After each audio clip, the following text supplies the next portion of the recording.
Hello বন্ধুরা, দেখো বাড়ির কাছে নিয়ে চলে যাচ্ছি কিন্তু পাঙাশ মাছ। তো বন্ধুরা দেখো, পাঙাশ মাছে একটু তেল ঝাল না করলে কিন্তু ভালো লাগে না। তো তার জন্য বানিয়ে নিলাম কিন্তু বন্ধুরা দেখো পাঙাশ মাছের তেল ঝাল। তো এক পিস মাছ নিলাম, আর একটু আলু নিলাম, আর একটু গ্রেভি নিলাম তার উপরে।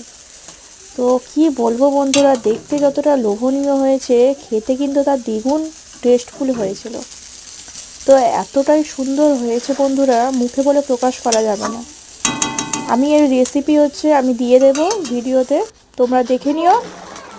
আর তো বন্ধুরা দেখো, তার সাথে কিন্তু আর এক পিস মাছ কিন্তু আমি ফ্রাইও করে নিয়েছিলাম। তো মাছটা একটু গরম ছিল, কিন্তু কি বলবো বন্ধুরা, তো মুখে দিলাম বন্ধুরা, এত সুন্দর, অসাধারণ খেতে, অসাধারণ, এতটাই সুন্দর টেস্টফুল। তো আজকে এই ভিডিওটা এই পর্যন্তই। সবাই ভালো থাকবেন, সুস্থ থাকবেন বন্ধুরা।